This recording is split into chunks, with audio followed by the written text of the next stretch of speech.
All right. Hello, everyone, and welcome to the second edition of the Animation Writers Guild, or Animation Guild Writers Committee Fireside Chat. This is all about action writing and writing for adult action animated series. And I'm really excited to be joined today by a wonderful group of panelists that are head writers and producers for a lot of our favorite series that are either on the air or they'll be coming very soon.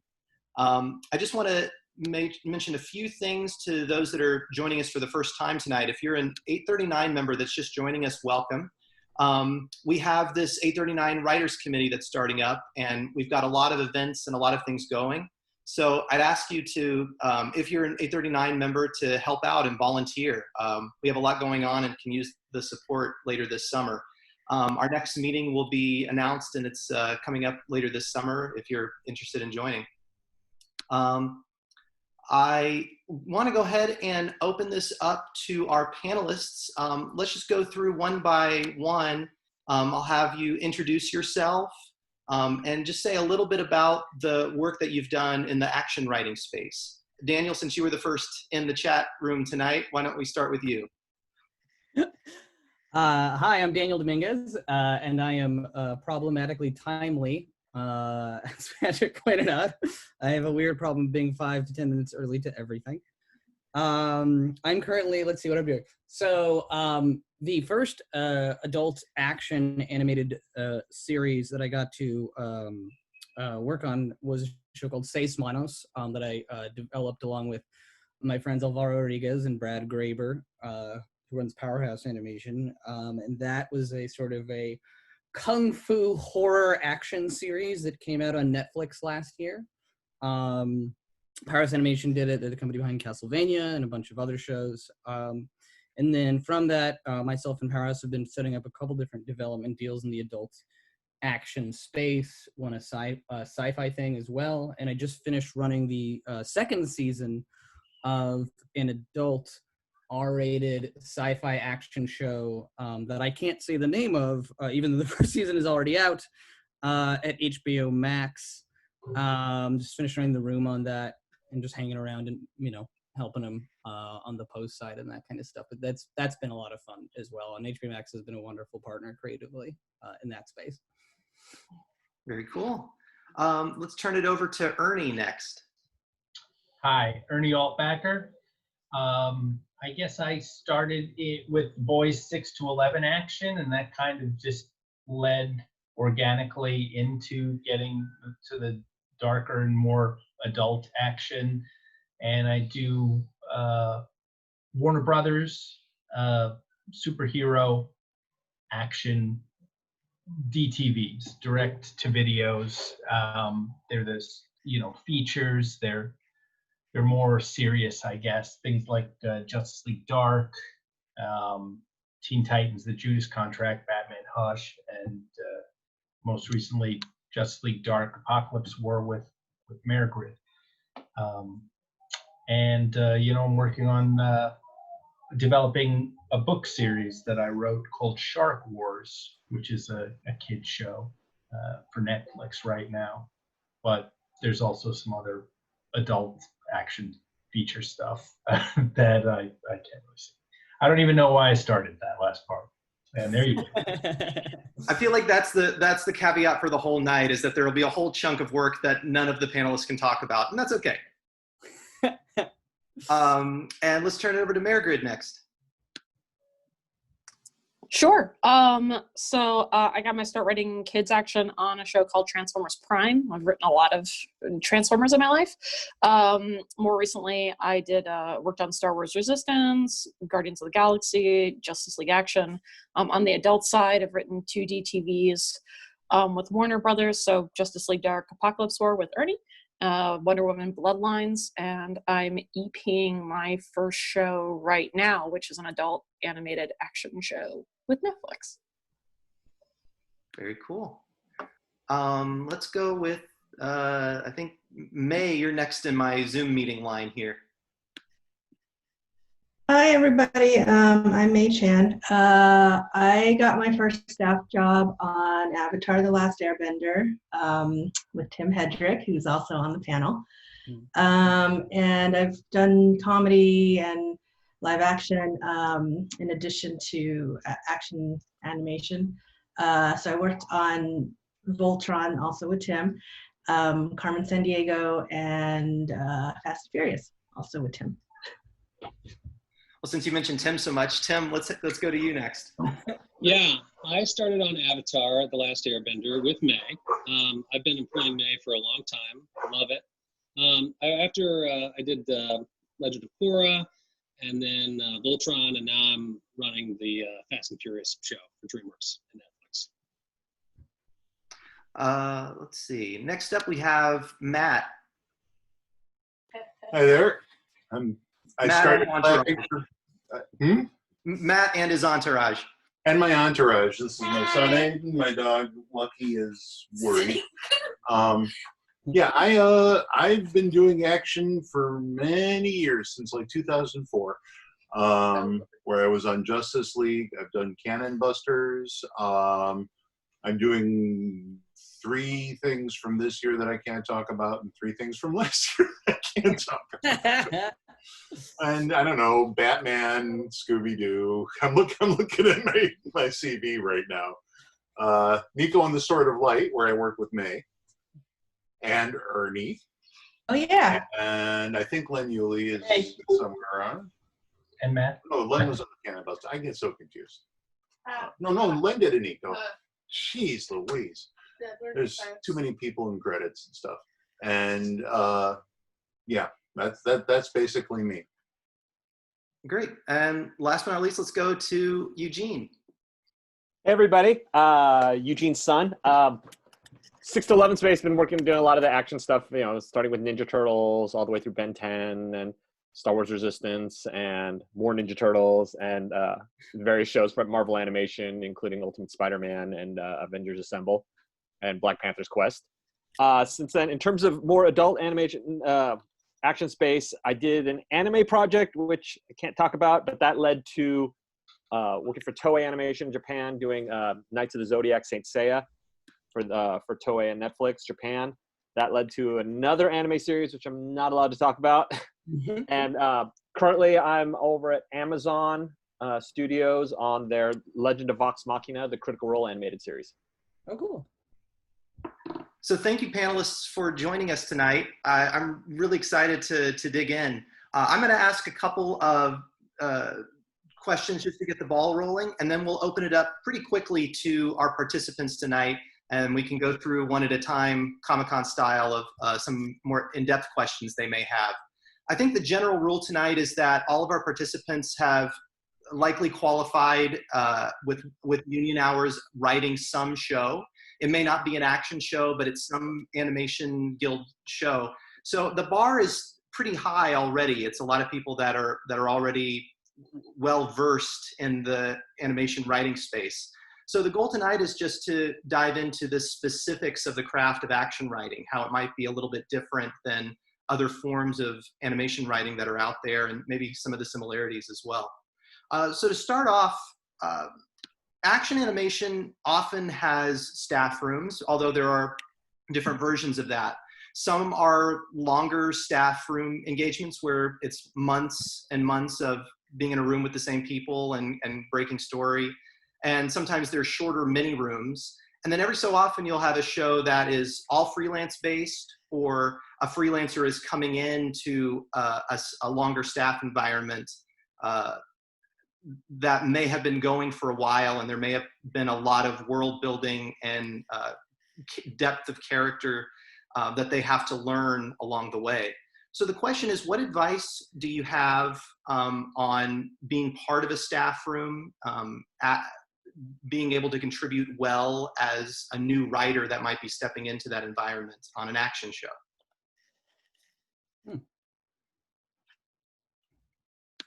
I mean, I guess I can jump in and say, so this is not necessarily exclusive to action, but I've been in a bunch of rooms. I've now got to run a couple, obviously under my belt, and I would say from both of those perspectives, whether I was sort of like new to being in rooms or, you know, when I'm looking to bring people in and hire people into rooms, I always found the one sort of golden rule, same sort of central thing applied, which is the idea of yes and, right? Of being someone who can essentially contribute in a positive way.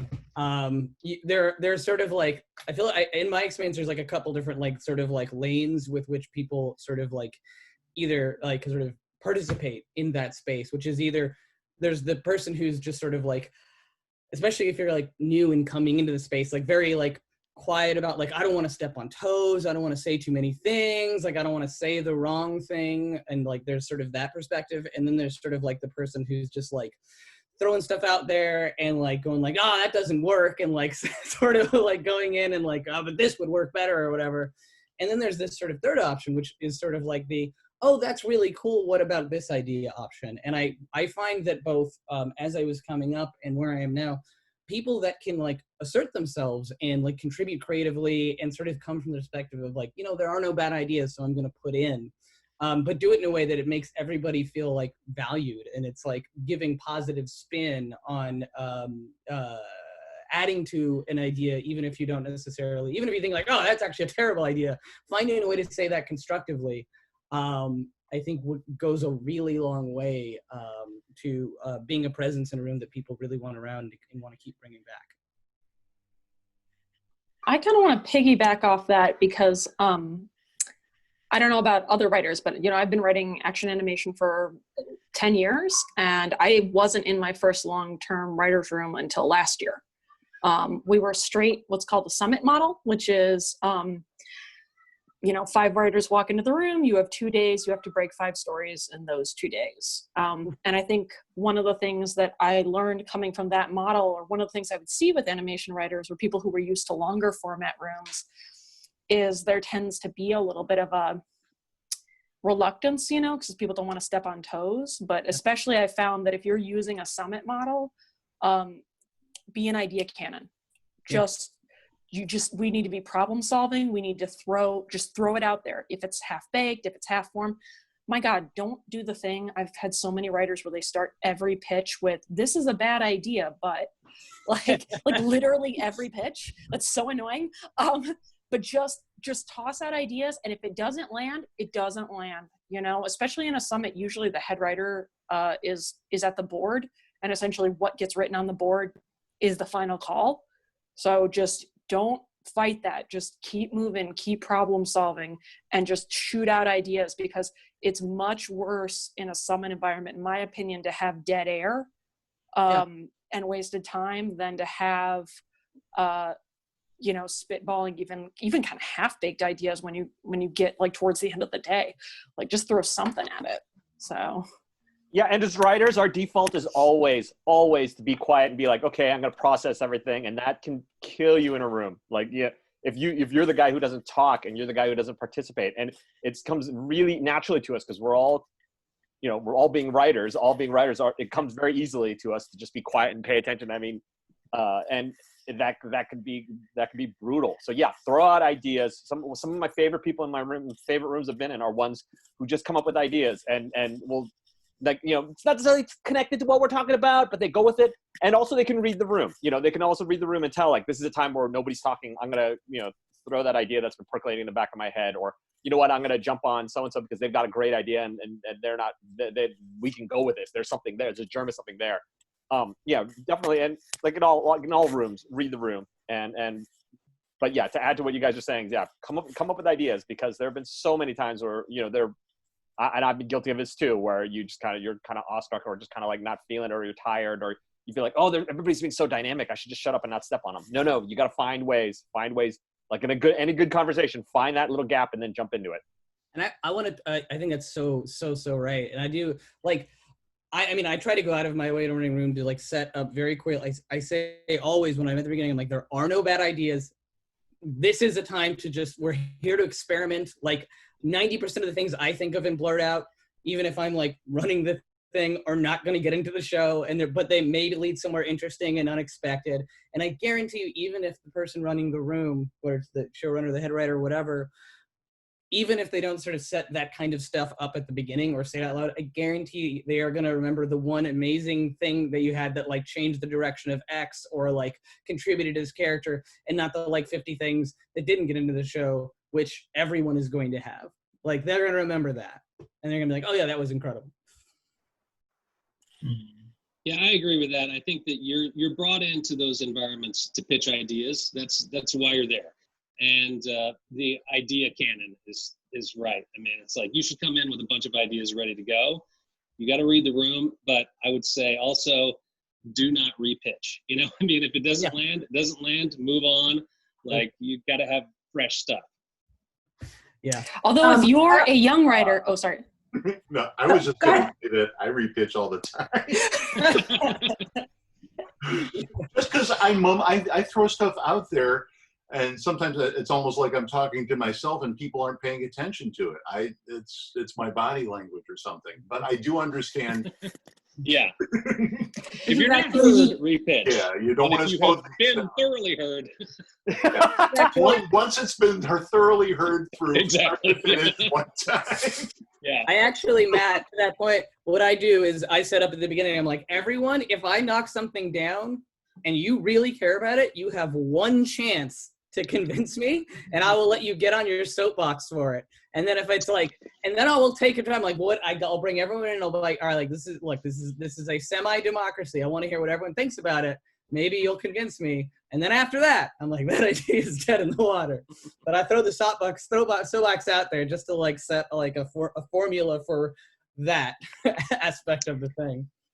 Yeah. Bonus points for people who haven't been in summits too often. If you think someone had something like your idea before and you're adding on to someone else's idea, everyone loves just, if you think someone said it before, just throw out a little like, I think Daniel said this, but just to piggyback off that, I'm going to do. Everyone loves the young writer because every writer in the room doesn't say it, but everyone has a moment where someone else pitched the idea that you pitched like 3 hours earlier and it lands finally. And you're like, "Arr!" But if they were like, I think Mairghread said this, you're like, well, now we're bros for life. Like, right, just to bring this back. I also want to talk about the rewrite process a little bit. Just having done rooms where it is a writer summit where you're freelancing and you turn in a script and the story editor rewrites you. I've also been staffed on rooms where we would often rewrite the script as a group. We did it on Avatar and Voltron, and I know we did it on Fast. And I think for newer writers, it's important to, come in, even if it's the boss's script or someone above you, to come in having obviously read the script and noted it and come in with pitches. Because I think a staff writer who can like punch up someone else's script is just invaluable to the boss. Oh yeah. No. I mean, I can't speak. I don't know every person who's ever run a room in the world, but I know, like, for me, if I like, I'm, like on the on the HBO Max show, like so I set it up so that, yeah, like for the first 2 drafts, everyone is in there punching it up. And like, especially like my writer's assistant had an amazing ability to up the emotional intensity of dialogue, and just like it's there. I can't imagine a person who is like your boss, like the boss or whatever, getting a script and seeing it better than when they wrote it and being like, that can't believe, I'm so mad that they improved my thing that's only gonna make me look better because my name's on it anyway. Like, absolutely, that's such an invaluable thing, and everyone's just gonna want that. Like, put your notes in there, put your ideas in there, put your changes in there, and like they'll use it or they won't. But if they use it, you've done a good job, and they're really impressed by what you've done. Since we're in the world of rewrites and drafts, kind of moves me to the next question, which is there are so many different panelists tonight that are with different studios and different production companies. I was wondering if you could just talk a little bit about the draft and writing process. Often, how many drafts do you have to do to get something to final? And then what's the notes process like with that studio? Let's say this is for action shows that you can talk about, the more recent action shows that you can talk about.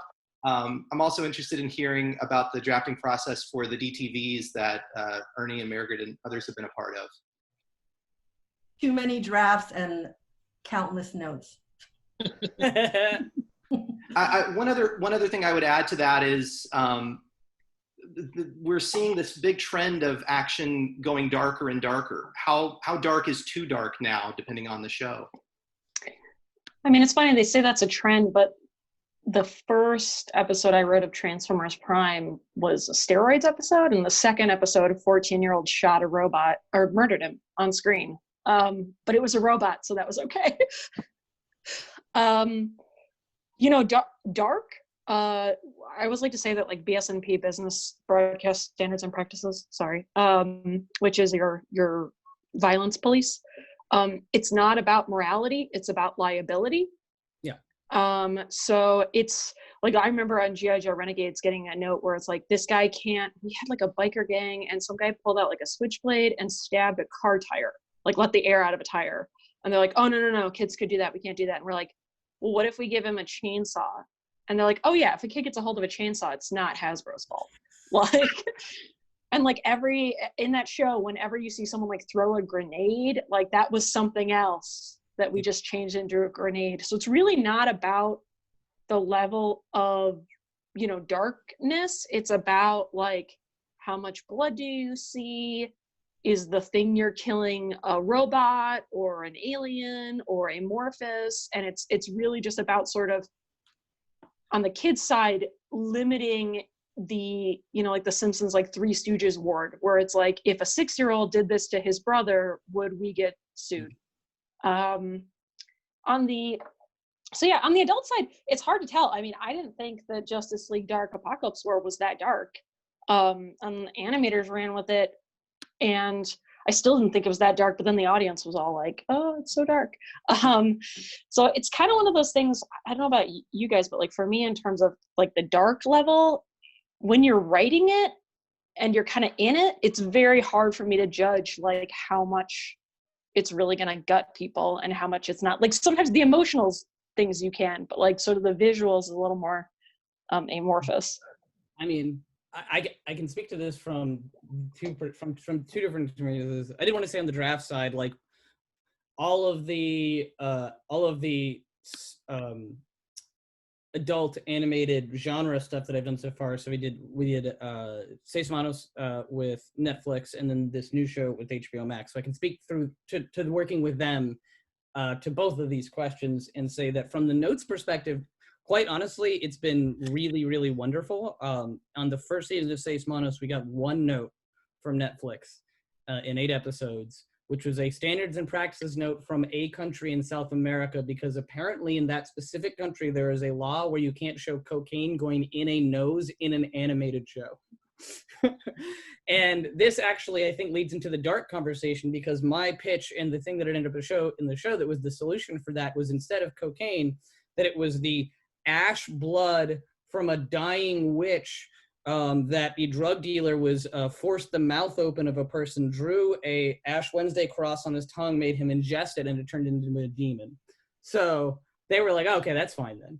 So I think, and like I don't know if you guys have watched the latest season of Castlevania, but there is a very graphic intercut sex scene in that. And on the HBO Max show that I just did, we did a scene, we built a scene into it. There's a gender fluid character and a very toxically male character who ends up sort of like coming out of his show, becoming less toxic male. Over the course of the show, they fall in love, and there's actually a sex scene that takes place. It's very graphic, in which in the digital land that exists in the show, where their bodies actually morph, and they move from male to female over the course of the scene. So from that realm, from the perspective of human sexuality, I honestly think that the wheels are off and the limits are gone in a lot of these spaces. And from the violence perspective, like, I remember I'm kind of competitive, and earlier we were talking about another show that Powerhouse is doing where he's friends with the director there, and I basically, when I saw how violent his show was, I got competitive and started writing scenes in our season. I was like, okay, I need to find a way to be more specifically and creatively hysterically violent. And it was like fun. It was like writing a 70s splatterhouse, like, you know, it was like Quentin Tarantino violent. So like, and in the couple of recent development deals that I've gotten, these shows have absolutely been tonally like very, very, I hesitate to use the word dark, but like to your question about like how dark is too dark, I think the answer is there is no limit to that. It depends on what you're trying to do with the show. And buyers are absolutely extraordinarily enthusiastic right now about taking on any vision. And I don't think there's many limits to what, like, I think they want to challenge those standards right now, which is something that's really, really recent. Yeah, I hope that answers some of that. They don't actually have to deal with BSNP, the streamers. There's no law right now, but sometimes in the foreign markets, it's going to be on TV, and they get to give you some notes, and so it's like, okay, you know, we'll make sure that they don't do that with a cross or something like that. So but the wheels are kind of off on that, on what I'll call R-rated content now. I think comedy took the top off of that earlier with Adult Swim type stuff. Oh yeah. You know, Venture Brothers, and Archer, things like that. So it's like, well, why aren't we doing it in adult dark shows? And you know, it's kind of the untapped market. Your previous question, as far as the DTVs, they actually have a standard format that is a first draft, second and third, and then a polish. And so they usually don't ask you to write more than that. Then it goes over to a co-producer like a Jim Krieger and Alan Burnett, and they would have to do it. If you left them with a pile of crap, they got to do the rest of the draft. But hopefully you've nailed it in those 3 or 4. I mean, they used to do the bad thing of like, wow, you really nailed it on your second draft. This is it. You're done. It's like, wait, what about those other drafts? No, you don't have to do them. Like, but I'd like to be paid for them. No, you're not getting that. So, you know, now there's a little more stuff built into the contracts that it gets paid. You know, it's like, you were punished for doing a great job. Yes. Yeah, if you're a union show and that's happening, you should call the union. But yeah, the two rewrites and a polish is also a union thing. So they have to pay an extra fee on top of that. So I don't think I've ever worked on a union show that's done more than that. I will say, in terms of etiquette, if you're writing for a TV show that is in production, don't change anything from the thing that was approved without letting your story editor know. A lot of times, especially on the kids side, especially when a show's in production, you know, your boss may have a grand total of 48 hours to rewrite your stuff before having to send out to clients, or may just send your draft out to clients.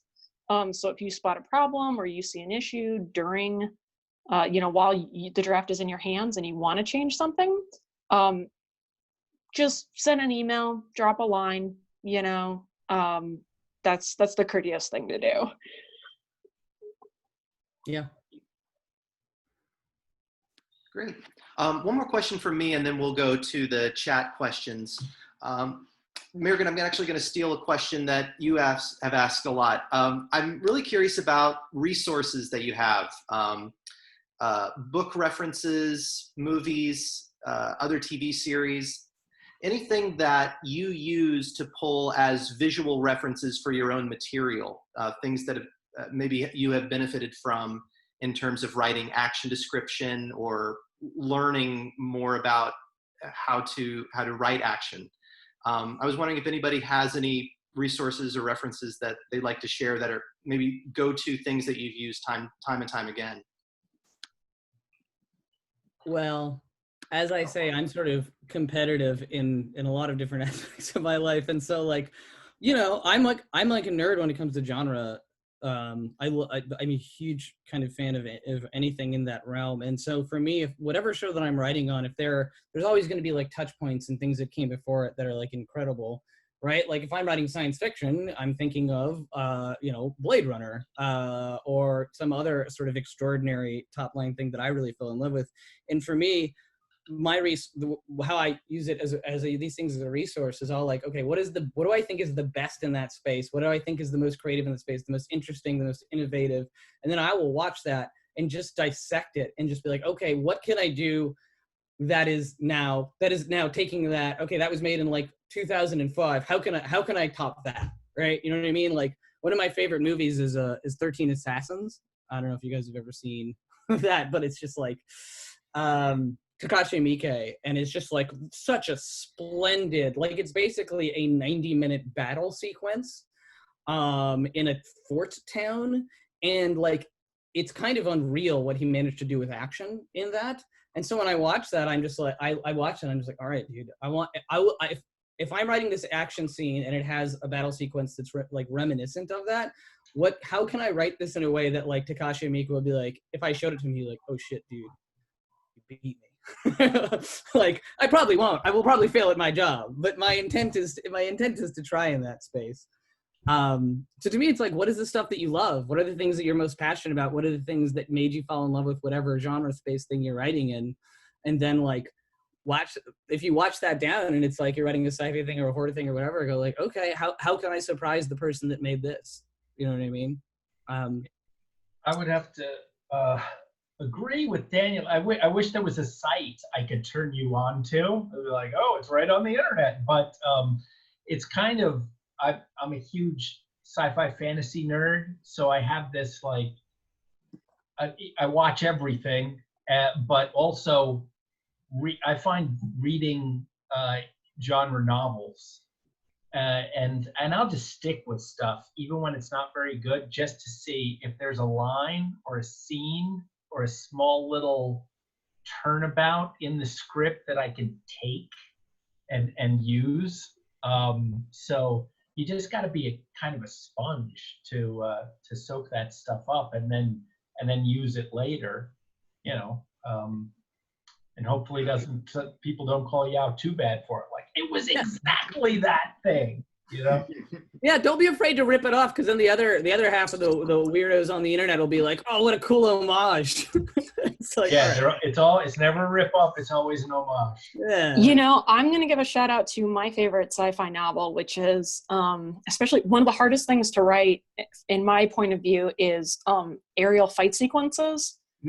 Because so much of writing action is having really clear geography. And the Michael Stackpole Star Wars novels really are just a brilliant example of writing X-wing fights and essentially aerial fights that are super trackable and super well explained. If you can master writing a dogfight, everything else is fine. I also really suggest, you know, I always keep my D&D equipment guide near me just to look at different weaponries and medieval European weaponry. And I'll just scroll through YouTube martial arts tournaments, and there's a lot of like, you know, the Society for Creative Anachronism has historically accurate armored knights fight each other, you know, and that's where you learn that the funny thing about two armored knights fighting each other in real life is the fight is either over like that or it takes forever, you know. And just there are enough awesome weirdos on the internet that are trying to actually duke it out, you know, one-on-one, that find them, see how people actually move and actually fight when it's, you know, as close to real as we can get. I do want to say, I wanted to, and this is semi-tangential, but I'm curious what you guys on the panel think too. But like, I know when I'm like, very detailed in my action lines, whether it's an actual action sequence or just in general descriptively, probably overly purple, if I'm being honest. And I know, and I was sort of self-conscious about this when I was moving into, when we were bringing in action directors and talking to them initially, when I first moved into the action space, like, oh, am I giving you too much? And I found that in my 3 experiences now, they have been very grateful for the amount of detail that I've provided. And I've actually had, speaking of Ultimate Spider-Man, I brought in a director who's really wonderful for that onto my recent show. And I've had he and a couple other different people tell me they're frustrated when they'll get scenes a lot of times from writers that just basically slug in like, and then action happens, and leave a lot of the action to the director or the visual team, and it's frustrating for them. And so my advice would be to be very specific in your action sequence, just because that's been a positive experience for me, and that's what's been reinforced by the people that I've worked with. And the other piece of that is that for me, I always try to make sure that the beats in the action sequence are connected to the emotional story that the characters are going through. Because I think a lot of times people forget that that's how you give stakes to the action. And meaning to the action, and I think get people to stay emotionally invested in the action. And so if you find yourself writing a bunch of action that's just sort of like for the sake of it, I think you're probably would be well served to remember how that all the action, like everything else, is about serving the emotional story of the characters. Absolutely. But I was curious what you guys thought on both of the accounts. Well, I still wanted to show my swipe file, which is starting with this classic bit of, it's right next to my chair. It's embarrassing. It's a synopsis of television shows from 1970 to 1980 in like 50 word log line. I never copied directly from it, obviously. And I've got the Psychotronic Guide, something that's a very good, just to spark a story idea. I have these collections, the Greenberg books. I think Fred Greenberg is the guy's name, but it's a bunch of comic book covers, like all of Marvel Comics until 1980 and stuff like that. And just looking at those covers, they're always trying to sell a cool story idea that, I can do it even more succinctly with words. And so there's lots of places you can go for that sort of stuff. And these days, most of these books just sit there and I go on the internet, but that's life. I keep away from TV tropes, but the rest of the internet is wide open. Yeah. Adding on to something Mairghread said about watching YouTube videos, one of the best animation directors I know got me onto mixed martial arts. And I was never a fan of it before hanging out with him, because it's like, okay, it's 2 guys beating each other up. But no, he look at it, hear how they describe it. How would you describe it? And it absolutely changes the way that you look at action sequences in terms of, instead of just saying, like Daniel mentioned, I've seen in live action scripts where they'll just say, and then all hell breaks loose. Okay, well, that's one line for the script, but that's somebody in production's got to figure that out. When you're in animation, you've got to write out what those beats are. And watching MMA changes that in terms of you realize, oh, there are a bunch of different types of punches depending on how far away they are. And being able to describe it visually for the artist. How close do you want them? Do you want them punching? Do you want them kicking? Do you want one behind the other? Do you want one in a position of where they're in an advantage over the other? Do you want them on equal ground? These things like that become much clearer once you start watching a little bit of MMA, in terms of, or just fight videos like Mairghread was talking about, just in terms of not necessarily you don't need to enjoy it, but you need being able to describe it, or being able to hear other people describe it and use those terminology and use that shorthand, because a lot of the directors know this stuff when you talk about this stuff. And the other bit, of course, which I drew inspiration from, and I recommend it to people, even though it's pretty funny, is professional wrestling. That stuff is scripted all to hell. They script every beat, every reversal, every pause. You can see oh, why did they do that? Oh, because that gives them a beat. Okay, that gives them a pause. Oh, that gives them a point where this person's at advantage. Oh, now that somebody else is at advantage. Okay, knowing that all of that is really well written, or not always well written, but it's really written. It is written. It is written. It's scripted. It is rehearsed. They rehearse that stuff and say, Is that working? Do we want to try something else? Do we want to do a twist, double twist, and a little, that stuff. If you look at it that way, it can be very valuable in terms of coming up with clever fight moves, with pacing, with reversals, these kinds of things, and yeah, again, all of this stuff, sometimes you'll be like, really? You get something out of pro wrestling? Yeah, absolutely. It's another tool you can grab an idea and be like, the same way, like, as we as writers will sometimes hear a cool turn of phrase and go, ooh, I want to use that. Or you hear a weird story about a place and go, there's a place like that exists in Kazakhstan? Oh, I'm totally going to use that in a script someday. Yeah, And that's to Daniel's point, that stuff kind of follows the professional wrestling will turn on emotional beats as well. The action follows emotion, which is part of the charm. Shout out to late 90s wrestling, where they just one summer did the Phantom of the Opera. They just did the plot line to the Phantom of the Opera. And I was like, oh my God, like, I recognize this.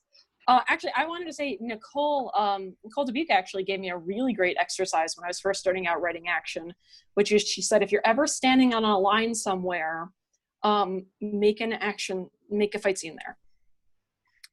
And she's like, if you ever find yourself standing in line anywhere, look around the room. And it was a really great exercise too, because she was like, use the room. What kind of fight scene is it? Is it a chase? Or is it a fight to the death? Is it a fight to submission? What are they going to use in this room to do that with? And I feel like those two things, interesting environments and unique and clear objectives, are what you need for a great fight scene. Fight scenes feel generic when no one's using the space and it feels like it's in a void, and they feel generic when people stop fighting for what they want. If one of your characters is a thief, they want to get away. So when they break a lock, that person should continue to try to get away. They shouldn't stop and turn around and be like, well, I'm going to duke it out now, unless they've got a damn good reason for it, And so keeping an eye on your characters using the fight to constantly express their objectives and their values and their lines, and also, try and set up a couple of things in the environment, or use a couple of things in that environment that, are going to try and give you some flavor, Yeah, that's such extraordinary, like how you encapsulated that, like everything that the characters do in a fight sequence should be them trying desperately to achieve their want in that space is so exactly how you do invigorating fight sequence and surprising us with unexpected. Well, and it doesn't have to be a conscious one. Like, one of the best, I thought one of the coolest examples of this is, remember in Star Wars The Force Awakens, where Kylo Ren is fighting Finn, and he like hacks him up the spine, and Finn's basically incapacitated. And the strategic thing to do is to run him through with the sword, but he actually just punches him straight across the face. And it's a great way to show non-verbally that, like, oh, this guy's just instinct now. He's not thinking like a person. He's thinking like an animal. This is about primal domination. This is not about strategic warfare, and like that. So characters can make quote unquote illogical choices or bad choices if it informs who they are or who they are in that moment. Yeah, that's another interesting level too of, like, I mean, this is true in any kind of conflict scenario, not just not literal fight conflict, but like if characters are in a fight for a reason that they don't understand that the audience does, or a thing that they need that they're not aware they need but the audience knows they need, and they're living in a situation where they have an opposing subconscious need. Subconscious need that's in opposition to the want that they're experiencing, like that tension, if the audience is aware of it and the character is not, that's so fucking fun in a fight sequence, because you just feel terrified. You're like, stop fighting, this is not what you need, or keep fighting. Like, you shouldn't be trying to escape, like on and on and on and on. But like, in an odd way, writing action or action scenes is just like the rule for dialogue. And that is, if you can take the names off of your script and still know who's talking, you've done all right. Mm-hmm. So if your action beat could be moved to a different act, or worse, to a different episode of your show, then that's not optimal. That's great. Yeah. Tim and May, did you have anything to add? A team that's done a lot of really cool fights and a lot of really cool rooms.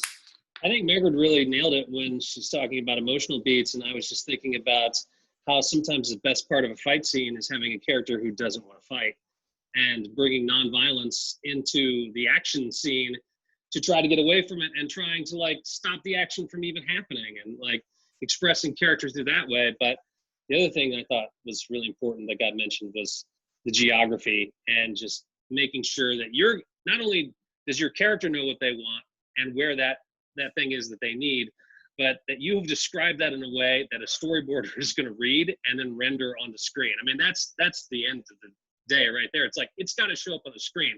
And I, Daniel said perfectly, like, over describe. Like, don't worry that you've like given too much detail on how exactly this is all going to happen, because someone is going to literally take those words and put them on the screen. So they have to have that. If it just says they fight, you haven't achieved anything. You're not going to get anywhere. You put all the responsibility on your storyboarders, and they will either hate you or they'll love it and they just do whatever they want, and then it won't, you know, resemble what the script is supposed to be. Yeah. Let me, can I jump in there? I want to ask Tim and Daniel, everybody, what you guys think about this. But like, yes, you definitely can't just have in your description Superman and Doomsday fight. You got to get into detail. But the script isn't only being read by board artists who will read every little bit in detail and gratefully take it. Like, I used to have a max of 5 action lines, but years ago I moved to 4 because the script looks less cluttered and it's easier to read. And you want that because execs are also giving notes, and they'll just like fall asleep. They're just gonna like go right if you have a big hunk of action, right? So if it does that ever come into your minds? Like, yes, you want to describe it like elegantly in as few words as possible. It should be fun to read. You know, it needs every little chunk should be a little beat of like, it's a step forward, it's a step back, it's a reversal. Now he's got this, but also, you know, saying he's this far away from his goal, right? So that you're not just like plowing through words. I agree.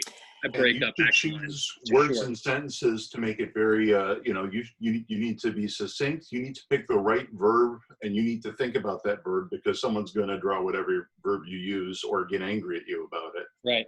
You know, I'll just be honest. One of the things I use to safeguard the emotions in my scene is action, is trying to build emotional catharsis into a fight. So I try and make most of my fights have quite a bit of back and forth talking, because especially if you're on crunched animation or you don't know if you're going to be able to get nuanced facial features, then tie that into a sword swing, tie that into a duck, tie that into clapping and catching a blade or something like that. You know, it's funny. In Wonder Woman Bloodlines, I basically had to write a scene that also happens in the live action movie where Wonder Woman and her mother confront each other. And in the live action movie, because real human faces are interesting, the scene is, you know, her mom comes to her and it's just back and forth between the actresses talking to each other about, you know, how could you do this? And I feel blah, blah, blah. In animation, you know, an animated face is not interesting. So I made that into her mother literally saying, like, you have stolen from the Amazons. I'm going to take back the lasso and stuff. And they have a duel, you know, and it comes to the point where basically Diane has to be like, you're gonna have to kill me to stop me. And her mom doesn't. But you can use action, you know, be talking during your fighting and be fighting during your talking and be feeling through all of it, you know? And to piggyback off of that and to answer your question from my perspective, Ernie, and it's just my perspective, but to me, it's the balancing act. It's important to give every single detail to me that you can, but make sure that all those details are details that are the things that need to end up on the screen. And I'll give the example of like action lines that are not action, right? Just like when you're detailing a room, like for instance, right? Like you don't want to hand an executive a thing that says every single fucking thing in the room, where you're like, obviously we all know, you're like, you know, like, and here's the titles on the bookcase or whatever. Like that's I think not what I mean by really sort of like expositing what's there, because obviously you're not going to, slow pan across and be like, guys into Toni Morrison or whatever. Like, you just want it. It still needs to be the details that are important to the thing that you think is going to be on the screen. So I guess what I would say and I think that's a really good, to me, like 4 lines to describe a sequence or whatever, 5, whatever you want to sort of like bullet it as, but like, to me, it's give the board artist, give the director, give the executive every single thing that you think needs to be in that fight sequence, right? And that means the back and forth of the conflict, and leave out anything that feels extraneous that ought not to be. You don't need to describe every single punch and kick, but if you can describe all of this sort of back and forth that is, and this is why I keep going back to the wonderful Mairghread's wonderful elucidation of like how the emotion sort of tracks within space, the want tracks in that space, but everything that gives you a piece of how that moves, that specific conflict moves forward within the opera of what's happening in the fight sequence. And I think, yeah, you can do, I think 4 lines is a great example of how many you could potentially do it in. But as long as, to me, that's, I think what I mean is like, give them everything you think ought to end up on the screen, and then they'll take it from there. If you can find that, I think, balance between like that and like, no, I needed to do these 12 dope ass kicks because I just think they're the dopest kicks in the world. But if you can't explain why those kicks are pertinent to the emotional back and forth of the 2 conflicting wants, But I did then you're the doing something research. extraneous. Yeah. Does that make sense? I want to go ahead and get to our questions. I know we have a lot of questions tonight, but May, did you have anything else you wanted to add with this question or this line of discussion? I think everyone pretty much covered it. I think just in terms of research and writing action, it's like, this was touched on. It's like, research the show that you're writing for. Like, obviously Fast and Furious, that's Fast and Furious, and watch a lot of car racing and know the terms. And, if you're doing a spy genre show, watch a lot of Mission Impossible and James Bond. And for Avatar, we did, a lot of martial arts, kung fu shows and movies. And I think I don't have a specific, like, here's my go-to. It's just sort of what can I steal from that is similar enough to the show that I'm writing on. That's kind of my go-to, I guess. All right, let's open it up to questions on chat. So if you're a participant tonight and you want to ask a question, it looks like a lot of participants have already started asking.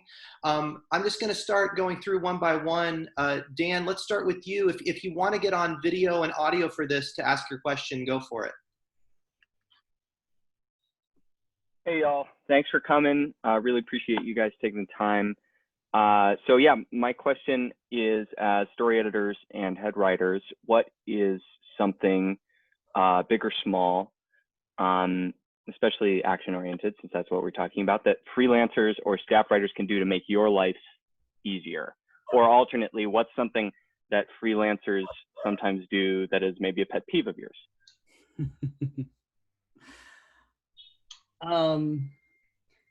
Well, okay, so when this is just for me personally, not everyone is the same, but when I'm running a room, whether it's a freelancer or someone on my staff, I will say very early, I really want you to feel a lot of freedom to explore when you're writing your drafts, and go to places that we didn't necessarily think about.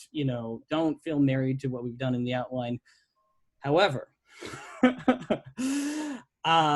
if you have, take chances with dialogue, take chances with the action, et cetera, et cetera. If you have an impulse, either as a freelancer or a staff writer, to do something that would have any impact whatsoever on the structure, either of the episode or on the season, especially in serialized content, because the last 3 things have been fully serialized, that I would love for you to always make sure you call and you have a conversation with me so we can talk about that, because I have been in one situation where someone very enthusiastically took a big structural swing, and then I was like, this is actually cool, but it could not be more destructive to the larger scale story that we're telling in this series. We can't do it. And then there was a bunch of work we had to go back to rethread it. And so for me, I love when people take all sorts of chances, but I love it, and I think if you have an idea that like you think will affect whether it's the structure of the episode or the thing, if it's me, I would go to your story editor, your head writer, your showrunner, whomever is your direct, the person that's going to be ultimately in charge of finishing these stuff out, and just say, oh, I have this cool idea, and either bring it to them. They'll bring, if they think it's a cool idea, bring it to the room. You guys can talk about how it works or whatever. But like, having that great dope idea and just going for it can, in my experience, especially in a serialized show, it can be, that's something you want to have a conversation. But I think, to me, in general, both as freelancers and as staff writers, I love it when they really surprise me with details related to character, emotion, dialogue, action, etc. I think being willing to allow yourself to take those risks and surprise people is kind of cool in that space. Boy. All right. Well, we're going to have our first disagreement. No. Boy, I would say be as free as you like. When we get we're going to do a beat sheet together, and then you'll send, or I'll send a freelance writer off to write the outline. And now that person has to figure out the specifics of each of those scenes and how they connect in the outline. Yeah. Go nuts. Once we have an approved outline, no longer can you go nuts. I want you to execute the outline that the studio just approved. If you have some earth-shaking idea, send me an email, so I can do it before. The other thing that kind of drives me up a tree is if I go, or the reason that I would say, please come in at 180 to 200 lines and about 30 pages is not because I'm trying to shrink your freelance writing world. It's because I know it's going to grow, and I know the animation house we're doing and what they're going to be doing, how much they can jam in the length of our show with the action sequences, which always get blown out. So when you hand me the 300-line script, that's 40 pages, and I got to chop it down in like 18 hours because it's due and I gave you extra time, I am probably going to look elsewhere. Yeah. So, for the next assignment. Yeah. Let's have our second disagreement, because I actually find that, I came up with some fairly strict story editors where, you were given the page to hit, you were given the dialogue count to hit. The thing that I have found as a story editor, because I give my people page counts, I don't give them dialogue counts, but I give them page counts, is that if you're within a page or two and you're feeling like you're starting to hit bone, I would normally rather have the fat, and I would reach out to your story editor, because for some reason, like those last couple of trims are where it's easier for me to trim down a little bit more fat than when people are so focused on hitting that page number exactly that they're cheating the hell out of their format, or they're, which I can tell, or they're cutting things that really need to be there. They're cutting connective tissue that I could readjust, but that's harder for me to adjust along the way. The other thing I'll say is, look, I know that there's a real impulse that you want to take the note, and that's great. If you don't understand the note, it's not going to hurt my feelings. The worst thing that can happen is that I think you understood the note and you didn't understand the note, and you were too afraid to say that, and you went off, and then and then I'm going to read it and be like, well, why didn't you do the note? And I've been on the other side of that, where I'm like, it's the hardest thing to do as a freelancer, but the best thing to do is, if you're not getting it, you got to say, like, can you explain this another way? Or, because you said this, I think the solution is going to be this, so I'm going to do this. Is that right? Is that what you want? But if there's a question mark in your mind, don't leave the notes call. Don't turn in the script until that question mark becomes a period. You know, have the conversation.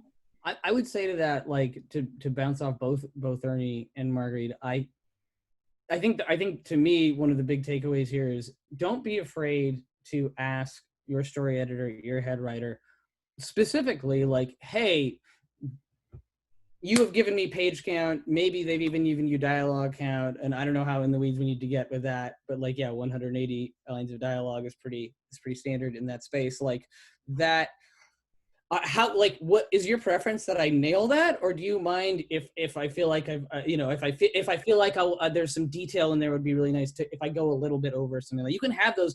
They'll be grateful that you ask those questions in comparison to like you doing the thing without having had that conversation. I think they'll be mostly more than happy to answer those questions. And the reality is, not everyone is exactly the same in that space, and different people. I probably land somewhere in the middle of Ernie and Mairghread in those things. And because the reality is, well, I say this, yeah, I want to double underline, do not cheat your format. We can all tell. We can all tell. We know all the tricks. We did it ourselves. Don't fucking try. Don't try to get it through. It will make it look like you're cheating because you are. And we've all done it. So we all know what all of it looks like. We all have the latest thing of Final Draft.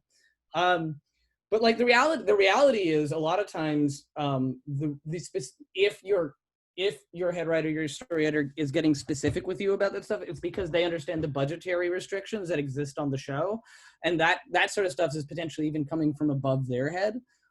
It may or may not be the case, but again, the best case scenario, the thing that will never, I think, hurt you is just ask.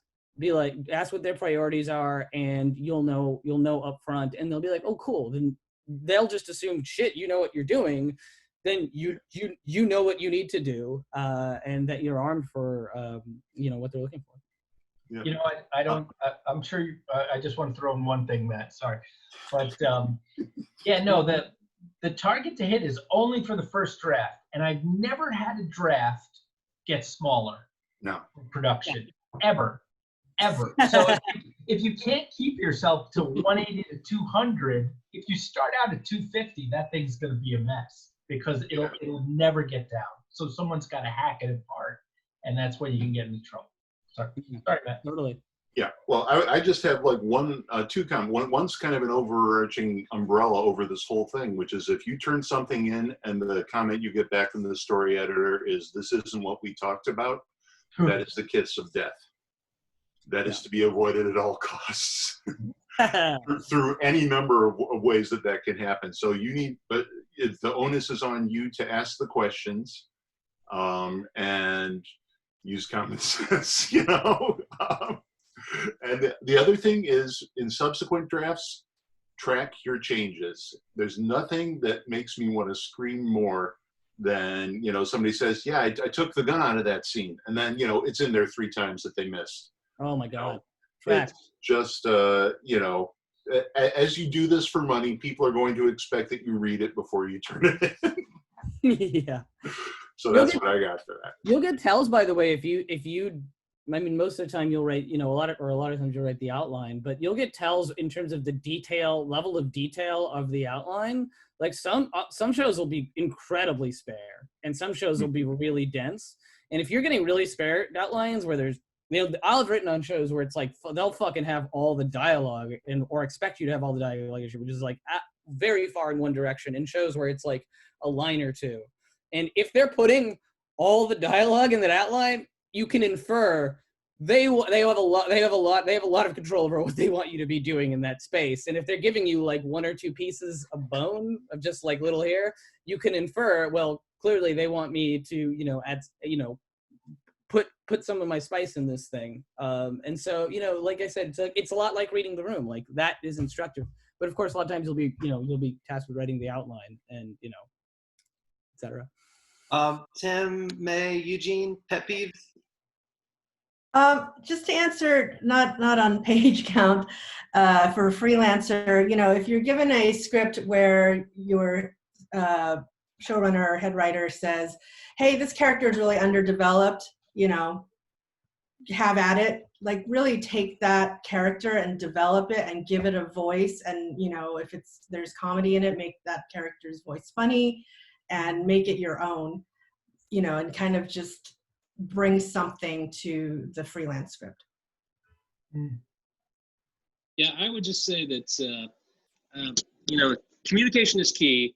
If I've heard that there's a problem or you have a question, or we had a conversation and the first draft comes in and, you know, problems are still there, then at least I'm prepared for that. And like, I know we can work on it. But if you walk away with the outline and you're like, got it, and then, you know, a week later it comes in and it's completely wrong, then that's your last will and testament. You basically you just like, you have to like, you got to bring it up. You know, you can't just be like, well, I just didn't get it, or like, this didn't make sense. You know, the other thing is like, we've all been given the outline at some point that just doesn't work at some point, and you might not even know it. Maybe you just have enough time to develop in the room or whatever. But you get to like the end of the second act and like, this turn is not working for me. Come in and say, look, this didn't work the way we had it. Here are 3 options that I think would work. Don't ever just come back and be like, yeah, this isn't working. You know, that's kind of your job to kind of help me, you know, get this thing along. Because sometimes there's just not time, or sometimes, you know, we just missed it. You know, sometimes you just blow it on the outline. So yeah. I would say, but communication is absolutely, that's the key element. Like, if you have questions, ask them. Get it all out. There's no one will ever get down on you for, you know, saying, is this right? Is this right? I mean, at a certain point you will, but, you know, if it's just a freelance, you know, definitely call up and ask. But also don't do that too many times, because I had a freelancer that literally sent me pages to look at like I was her goddamn writing teacher. Right. Don't send scenes. Send the whole script. Yeah, no, you're exempt to be a professional. If you have a question, call and ask the question. You have an idea, right. Call and ask the idea. Do it in normal human hours. Don't fucking do it at like 10 at night. People have kids a lot of the time. You know what I mean? Like, think about what you would want. Read the room, act like a human being, you know, communicate. Yeah, adding on to that, the thing that both May and Tim just briefly mentioned was, if you look at it as if you're the freelancer, look at it from the point of view of your story editor and what they want, because they're not, you only have the one-on-one relationship with the story editor. The story editor may have 2 or 3 or 4 scripts going at the same time, working with 2 or 3 or 4 different writers. So if they give you a shorthand note of, hey, we need it like this, it may seem like, you know, carbon copy, cut and paste, but it could be very important carbon copy, cut and paste to save time that they're giving that same instruction to multiple writers. So, you know, again, look at things from their point of view. Again, yeah, like May said, like, you know, if you're the story editor's time is valuable, so take advantage of it and use it wisely. Don't just start wasting it, because again, if you're looking at point of view, that story editor, you know, somebody gave me the advice a long time ago. A freelancer's writer's job is to make their story editor's life easier. That's your sole goal. Was it Henry?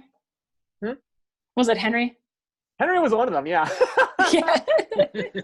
We've all worked with each other. We all know the same people. Yeah, but it's to make their life easier. And if they, you know, if you turn in a script that's on time and you're a good person to work with, and it's not the strongest script, you 2 out of 3, there's a chance you'll get hired back. So yeah, true. Oh, we forgot. I mean, be on time, for the love of God. Help me out. Yeah. You know, you might not understand that there's like, I only have 1 day to look at your script. So if you go, I need 2 more days, like, boy, that screws everything up, you know? I had a writer ask once for 2 more days, and literally at that moment, they lost their career with the entire company. Yeah. Like, well, especially because we had to be like, where the hell's the script? And he's like, oh, I need 2 more days. And it's like, oh, well, bye. Like, yeah, man. No, this is that we're spinning plates, man. Our job is to spin a lot of plates. So be a plate. The easier you are to spin, man. Yeah. I think next up in the questions is Mercedes. Oh, hi, Mercedes. Hi. Oh, hey. Nice to see you guys online. Well, my question is, what advice do you guys have for new story editors? Congratulations. Patience. Oh, nothing is set in stone yet. Just thank you. I think the toughest thing. Right. Oh, go ahead. No, I was going to say, if you are in charge of hiring people Yeah. as a story editor, those are the most important decisions you will make in your life. Very carefully evaluate, call for references, especially your writer's assistants, because your writers will come and go, but hopefully that's going to be someone who's there to be the institutional memory of the show, who's going to cover your ass, who's going to know what executives you want to talk to and which ones you want to avoid. So, I mean, that is like, you should really think carefully about every single person you bring into your life. Okay. That's just a personal and professional note. This is my own. I'll be honest, I feel like one of the things that was kind of a struggle for me in the beginning is you really got to make the lines clear with your freelancers. Because a lot of times when you're a story editor and you're starting out, or when you're first hiring, you're recommending friends, you're recommending people that maybe, or you're working with people you worked for, and it can be a shift in the power dynamic, and just taking that step back.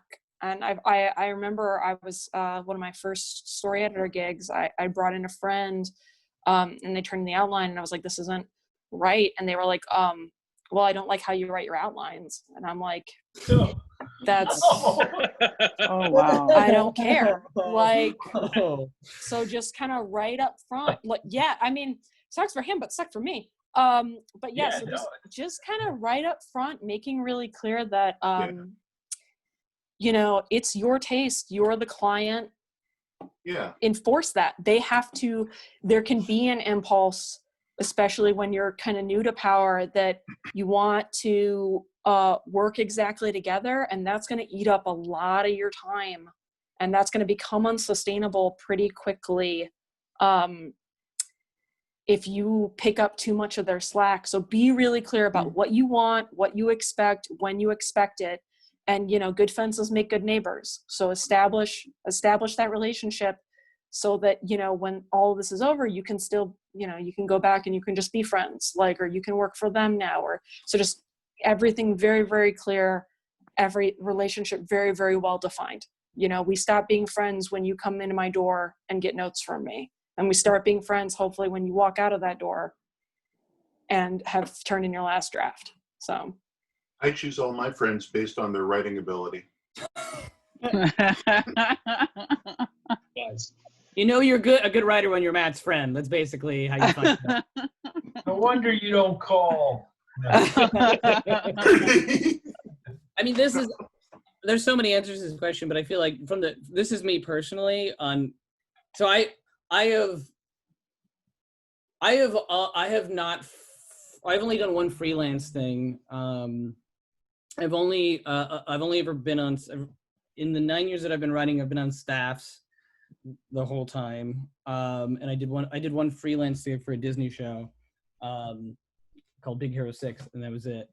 And so I've mostly had the experience either on at the bottom of the staff or the top of the staff. So I guess I can speak to that lens, through that lens, and say that I do want to say with the writer's assistant, for me at least, if I'm hiring a writer assistants are generally there because they want to move into another job, right? They want to become a writer, they want to become a producer, like whatever. I am looking for writer assistants who when I look for writer assistants, I read their scripts the same as I would do with any staff writer, because I want to look for a writer assistant that I can assign a script, at least one script to help them move forward in their career, so that they can move on to staff and do something like that. And I think that's really valuable too. To me, I would just always recommend that be a part of it. Because you're doing the job of helping someone else move into that space, but also you for the most part, that someone in that position is looking to do that. And so I think it creates a really positive working relation in the space. That's one thing I would say. That's just my personal preference when it comes to writer assistants. As far as I would piggyback what Margie said and said, whether it's friends, whether it's people you're bringing in, I personally think it's of incredible value because everyone runs the room differently. It's very personal. And it's a very specific thing. And I wouldn't pretend to give someone advice about what real specificity what they do. But I would say whatever it is that you think is right for that space, the positive things that you've learned and the negative things you've learned from previous people you've worked under, I would establish those things explicitly up front and say this is how I want my room to go. This is what I am expecting. of all of you, and this is what you can expect of me in return. I think if you're really explicit about that up front, it just makes it nice and easy later if there's any conflicts where you can say, well, this is what we had talked about at the onset, and I continue looking for that for going forward. There's one thing I would say. Another thing, which I know, just looking at all the faces of everyone else on the panel, it reminds me is you lean on your friends who are also story editors, because we are a small community, and we do talk to each other, and reputations move really quickly in this town. So I think every one of these people are like, I could talk to any of them and say, yeah, Daniel, what's it like working with Alvaro? Just things like that. And if people will text, oh, they're awesome. Yeah, you got to work with that. Oh, they're great. Or if they're not, they're like, I'll call you. They're like, okay, that means there's something there. Come on, text me back. But I've heard enough. yeah. That's all you need to know. No need for the call. Thanks. Yeah. But we all do talk to each other. It's just like, oh, what about so-and-so? So-and-so is great. They're a little late, or, oh, they're a little rough, but they're great. Or, they're still a little, impatient. They're still learning to be a professional. Things like that, they really come, they come in handy. And we've all talked to each other about this kind of stuff. So yeah, my first story editing gig, I was talking to my story editor friends a lot about, hey, about this person? Have you ever worked with this person? What do you do when this happens? These kinds of things. Because we're all friends. We're all doing the same thing. We all want to see each other succeed. And we're all rooting for each other. Yeah. I mean, dude, I would personally always recommend kind, empathetic people that work well and are nice to play with over brilliant assholes any day of the week. It's so much not worth the time. There are so many talented people who are genuinely kind and good to work with. And yeah, it is a small community. If you're a first-time staff writer, or you're young in your freelance career, or you're a first-time story editor, no one's expecting anyone to do everything 100% perfect. Those conversations are going to be about, as much, the things that weren't perfect as the things that were. But we're all growing as we're doing this. And so as long as you're on the right side of history when it comes to just being a sort of benevolent person who's compassionate to be around, and you try your best and do a good job, you're probably on the right track. Right. I guess I'd suggest scheduling relaxation. You need to do something besides this damn show. You gotta give yourself an hour a night to think about something else. And that's it can become all-consuming, and manage your time well is always the thing that eludes me. But maybe you'll have some luck with it. That's what I got. Yeah. Just to reiterate a point that's already been made, clarity will be your friend, Mercedes, when you talk to people that you will hire. It's like, here's what I expect, here's how I will help you, but just be clear and set it all up, and be okay. Oh, and know what I would say too, to piggyback off that, know what you want in terms of, you heard in this thing, both Ernie and Mairghread, he's like, I really want to make sure you hit that 180 to 200. She's like, give me 250 fucking dialogue lines. I want more fat or whatever. I am more I'm a less is more kind of guy, and everyone's different. But if there's no right answer to that question. So if I want someone who will give me more and not less, because I can trim easier than I can build onto, whatever that your strength is and your capacity is, you can be explicit about that up front and be like, yo, look, fucking, I need you to hit the nail on the head, or a little more fun with your dialogue. You know who you are. Awesome. Thank you guys so much. Hey everyone. I'm joined by my son now. Hello. Let's see. I think we have Emma next for questions. Yeah, hi guys. Thank you so much again for doing this. Really appreciate it. I guess this is related to Mercedes' question, but along the way to becoming a story editor, what were some skills and qualities that you cultivated when you were a staff writer at the lower levels that you felt really helped you become a great head of the room and just leader all the way up to showrunner, I guess? I'll say something that I think is specific to me, just because I don't think it gets talked enough about. I learned how comfortable I was throwing down the woman card. Very often in rooms and summits coming up, still, I'd be the only woman. And we hit something where it was like, oh, I don't think people realize that kind of seems like we're cool with stalking, like, or I don't think people realize, and I had to really decide for myself, like, okay, I'm going to say like, hey guys, just heads up, this could be interpreted a bad way. And then it was up to them whether or not they wanted to take it. And I just dropped it. And that was what my comfort level was. And that became really important for me to set boundaries like that, because then when I ran my first room, our show covered some dicey topics.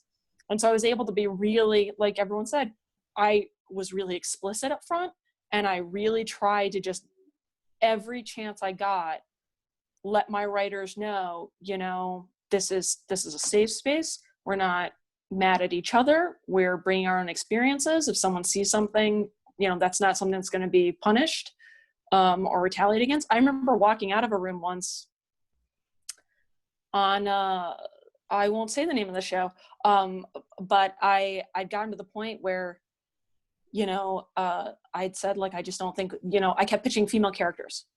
Because they needed added villains, and I kept pitching female villains, and one of the executives was, said, like, why do you keep pitching female villains? And I'm like, well, I think the show right now doesn't look like it's too unbalanced. I think the show for me is too unbalanced.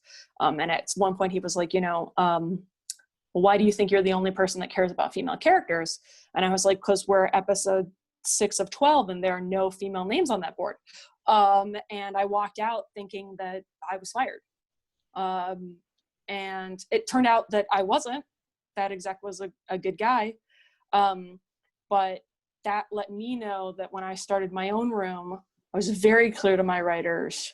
And I got some really great insight from them about some touchy topics by being up front and saying, like, you will never be punished for what you say. And also being really clear with them where I could see, if it was something sensitive and someone was starting to get upset, just stepping in as the boss and being like, nope, everyone, we're going to put this topic down.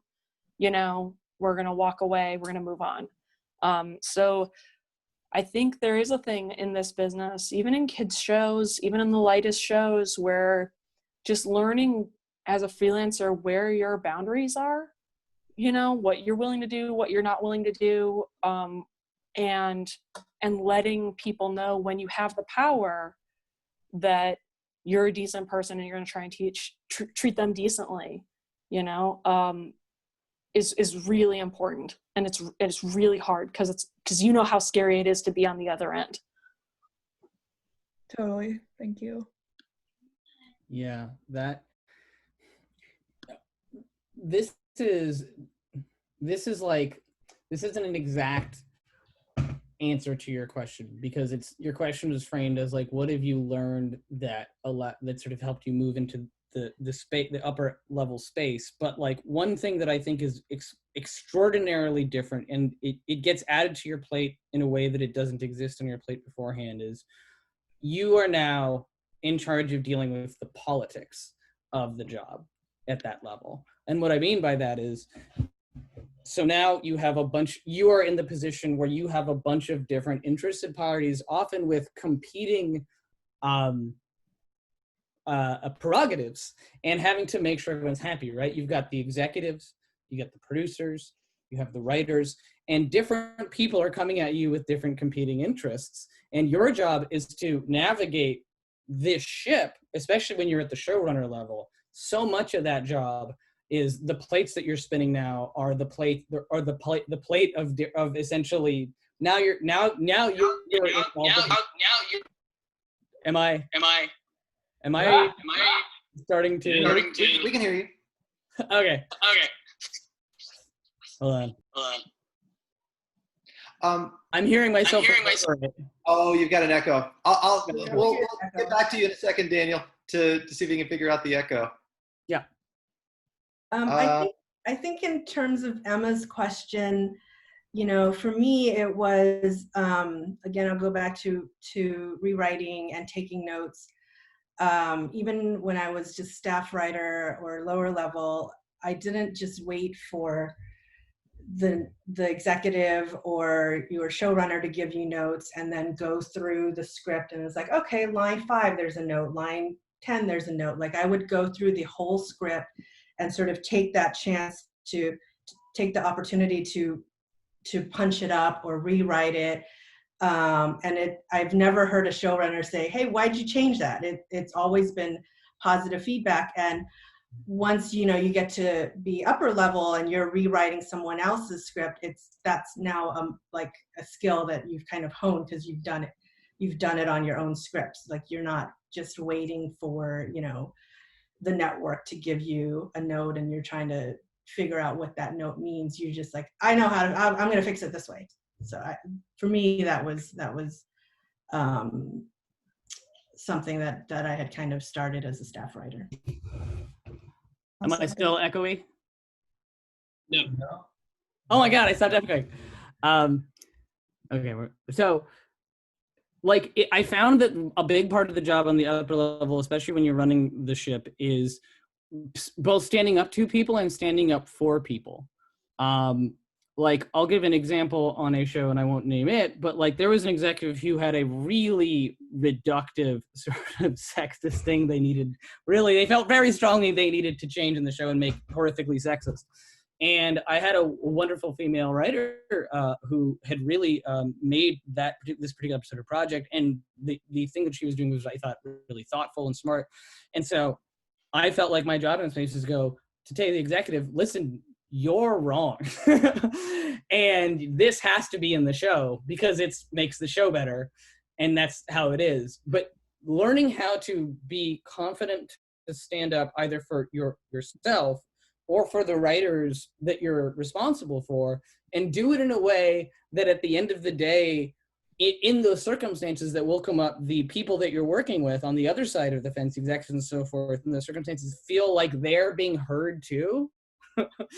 And like everybody at the end of the day walks away and everything can keep moving forward, and the environment remains positive. It's an interesting skill. Like, I don't know, you don't get that skill by learning to be a better writer over the course of the time, figuring out how to be an effective sort of like politician and like moving like steering a bunch of people.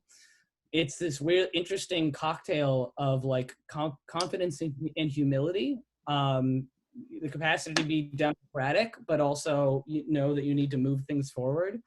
And like that has, I mean, I think I got as much from therapy and how to be good at that as I did from like being in my career. But know that that's on your plate as you move forward. It's no longer just about the quality of the writing and the way that you interact in the room. It now becomes like the job of steering the ship, and that's a challenge. One of my colleagues called it buying your nose with yeses. That's interesting. Yeah, you gotta learn what your priorities are, so that when the exec wants 5 changes and one of them is the crazy awful thing, you're like, well, I love all of these 4 ideas. They're so great. And the 5th one almost there, but just maybe we won't do it. Like, I got a great advice on that, Mairghread. A wonderful dear friend of mine, who's still a friend of mine, who was the head writer on a show I wrote on notes like that, he would just put in, yeah, that's awesome, we'll try that. And then we would totally be like, nah, no. Yeah, you don't have to say no. You can just not do it. Yeah. You know, they usually forget respond to notes. We'll find out how respond. Strongly they feel about it, you know, in the next round. Yeah. If they give the note again, which they probably will. Yeah. Make sure that there's a revision mark next to it, though. Right. Change some punctuation. That's the problem, like 85% of the time. Yeah. It's like we did change it. Oh my God, is anyone else going to admit that they've just put a revision mark next to something 100%. And just like not changed it at all? Like, I reword the sentences. I do what Ernie does. I reword it just a little bit, and they're like, "Oh hell yeah, that was my idea." It's like, nah, yeah. I learned from the best.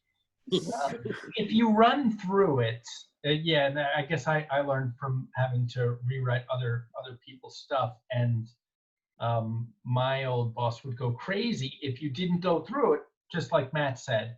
If you got rid of, one of the notes was you get rid of the gun in the scene, it shouldn't be appearing 3 other times in the script where you forgot to take it out because it was mentioned, right? So there's going to be, even if there's 7 notes, it causes a cascade of changes where there's going to be a lot of red or blue or whatever your revision stars are colored, you know, these days. And so it provides cover where an exec with, let's just say charitably, not the best story sense, it gives you cover to go, look how much work was done. I saved this. I saved it. They're like, yes, you did. Thanks. There's something you said about that, Ernie, about an executive who we both know, which was this person never got to the part in the book on writing that says you don't need to do all of these in every scene. Do I also know this executive? I prefer not to say. I think I do. And I don't want to leave this question with a bunch of scare stories and be like, in my experience anyway, quite honestly, executives, writers, producers, like A-level stars, every one of these people are very much the same, and they're like us, which is most of us are just like terrified babies that want to be loved and want to do a good job at the end of the day. And like, coupled with that, are there in likelihood because on some level they know what they're doing. And I will say that most of the executives that I have worked with, especially in the streaming spaces, quite honestly, have given really good notes. And also, I would say, particularly in streaming days, have been really good about acting like a member of the team and going like, yeah, these are my thoughts, but you don't necessarily have to do every single thing that I say. Like, these are good ideas. And most of the time, there's some really good stuff in there that absolutely elevates the material. And so I think as you move into those spaces, you'll find a lot of really good people at doing good work and making mistakes at the rate that we all do, myself included. And every now and then you'll run into executives like the unnamed executives, like in any space, or writers that are either absolute wingnuts or who knows why. And there are so many ways to deal with that. Up to and including just creating a fake revision mark and changing 3 words like Ernie and I do sometimes. Sometimes. Not all the time. No, it doesn't always work. Yeah, it doesn't always work. 20 minutes. I'm going to see how many questions we can get through before 9 o'clock. Let's go to Elliot next. Sorry. Hi, guys. My question for you was, what specific works have you read that shaped your action writing? Interesting. Oh, I'm unmuted. Dashiell Hammett. Rita Mae Brown. I'm trying to think of who's succinct. Raymond Chandler. Chandler's great. He is awful in terms of he has not his politics have not kept up with the times, let us say. But from an action perspective and from a noir perspective and from a like tone, color, I mean, there's so many ways in which Chandler is a wonderful example of that stuff. And you can also be horrified at his opinions on women. But he's an incredibly fun writer to read in that regard and super instructive. I highly recommend Chandler for that reason. Excellent. You know, I would say, and this goes back to a previous question, but I learned so much about what I know from the military and just the order of stuff that happens in the chain of command from Clancy books when I was in like high school, you know, going back to them. They're just like a tutorial on the military bureaucracy, but then also great action sequences. You know, there's a book, Rainbow Six, about, well, you might not want to read it right now, spreading a plague through the Australian Olympics. And it's like, it's really good, and it just moves. And then I really am a fan of Robert Heinlein. Crazy but good. Yeah. Another crazy but good. You know? I mean, there's a lot of that. Orson Scott Card. Can I tell you, there is no, especially in terms of writing action, to me, there's no substitute for reading in the action scripts that you think that delivered action that you thought was propulsive and emotionally engaging. Not like the hits, but like when you watched it, it grabbed you. Finding those scripts, and there's so many resources online. The WJ has a wonderful library that's open to everybody. I don't know, it's quarantine, if you're allowed to go in there or not. You may or may not right now. be. Not right now, but like, hell, I'll fucking find you the script. They're all out there, and I'm sure you have, even if you're like not a super action fan, action scripts, whether it's Indiana Jones or Fight Club or whatever, and those scripts will tell you, like, one of the most propulsive scripts in the world, whether you like it or not, is Nightcrawler, which is so unique in the way that it delivers action on the page. And you wouldn't get hired turning in a script the way it's formatted, because he did that because he's able to. He's done a billion things already. But like, read those scripts and you'll see the way they do it, and that it's just endlessly instructive. Sorry. I'm just going to say, read the Aliens script. Aliens. It's fantastic. Every scene. Yeah. Every scene goes into something else. Eugene, sorry. No worries. I often go back to Tony Gilroy's Bourne Identity script. That's a good that one. script is a really good one in terms of keeping things moving forward and changing the pace of things just by the words on the page. I second Aliens. I just watched it 2 nights ago again. Fantastic. Oh, what a wonderful film. Okay, let's go to Ian next. Yeah. Hey, everybody. First of all, thanks so much for coming. This is a great panel so far. So my question, and you guys talked about some of this already, but describe the working relationship between writers and directors and storyboard artists, especially when it comes to crafting really intricate action sequences. From my experience, it always feels like this delicate sort of balance between what's written on the page versus what's actually boarded. And I was wondering if you guys could speak to how to foster a good relationship with your partners in crafting that stuff. You might have very little control over that. Yeah. Depending on the company, you may not even be allowed in the same room as the board artists. Making friends with board artists is good. I say that when in doubt, your job is to make sure the storyboard artist is never wondering what you want them to draw. And then whenever I have the possibility of talking to a director or a board artist, I always let them know that my action sequences are entirely disposable if they have another idea of how to execute that scene. But like I said, clear geography, clear wants and needs that are being executed. And my goal is to make sure that the board artist is spending their time plussing my work and not doing my work. That's great. Yeah.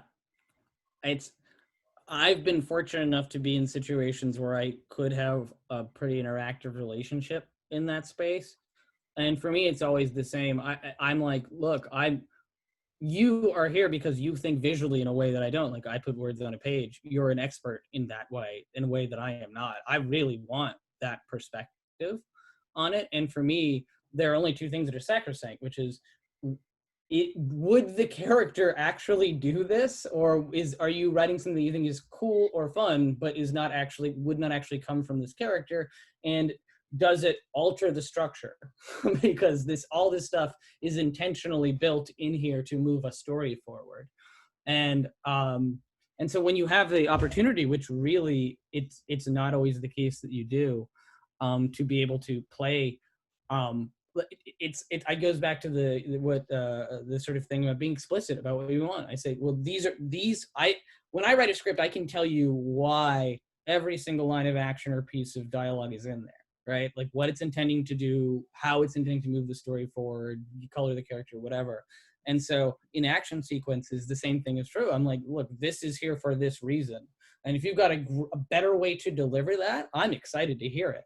And if I think it will, if I think that is something that the character wouldn't do, I will explain why and let you know that and let you know that and make clear that like this is who the character is to me and this is what they want in this space, and give you that bandwidth to play again within those margins. But even then, when you're like if you're the story editor, you may not have power over that. Like if you're not, like, the showrunner will have power over that, but it's entirely possible that the animation director will supersede you in the hierarchy. And at that point, again, it's just be kind, be able to be explicit about what you think, but do it in a way that like you makes clear that you know where you are in whatever piece of the food chain that you're in. And that, you know, you show the sort of amount of like respect and deference to whatever position you're in that space. But I think honestly, just being kind and being authentic and honest is always a big help in that, if that helps at all. I think that every time I've been a staff writer on a show, I've been in at least one meeting with an episode I've written with like the director of the episode, at least. Yeah. Like usually that's in my experience, it's how it works. And the better relationship you can have with those guys, and the more they feel they can come and be like, I got a good idea. What do you think about this? Really, the better relationship you can have with anyone on the show who says, I have a good idea and they want to tell you about it, you should always welcome that, you know? Yeah. And so that's the kind of relationship you should strive to have with, you know, every member of the team, because that's how you get the best possible show. But yeah, it's kind of like being in a pitch meeting. If you're at a staff writer level, it's just kind of like you have your ideas, someone else has their ideas. It's a super collaborative process, and you lay out your case, and then you move on. You know. Yeah, don't be afraid to let things go. It's even when you're at the top of the thing, you know, this is a team. This is a team sport. You know. Did I say a bear? I meant a gorilla. Exactly. You're both very big. Yeah. All right. Thanks, Ian. Kaida, you're up next. Hello. Hey, Kaida. Hey. Well, hey. I would just like to thank everybody who was so generous of donating their time tonight. But I actually had a question specifically for Daniel Dominguez. I was actually in the audience at Anime Expo when you guys were pitching a sneak preview of Seis Manos. Oh, cool. It was really fun. And I was just wondering, for other people who are interested in pitching other animated shows who are kind of like genre breakers, you know, like action, adventure, martial arts, supernatural horror, gangster drama, predominantly Latino cast. Sure. How did you go about pitching this show to executives? And more importantly, how did you get the executives to say yes and greenlight it? Well, it was a different time. And what I mean by that was it was harder when we did it than it is now. Now, the doors have been completely kicked open on adult animation genre. Obviously, like we're going around with a show right now, and like the buyers include FX, like a hard R-rated adult animated. When you're saying genre breaker, this show is a sci-fi noir kung fu horror. Sing with mobsters for some reason. It's all I make the joke when we start the pitch that the only thing we've left out is romantic comedy, but we'll get to that in season 2.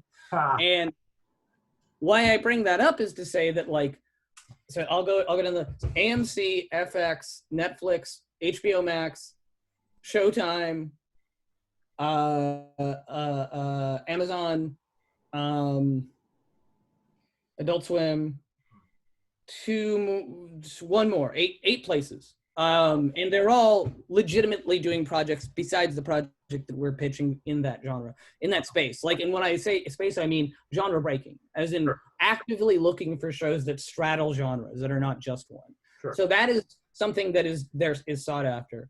And you should feel very confident that if that's the space you want to play in, there's room for that type of show out there.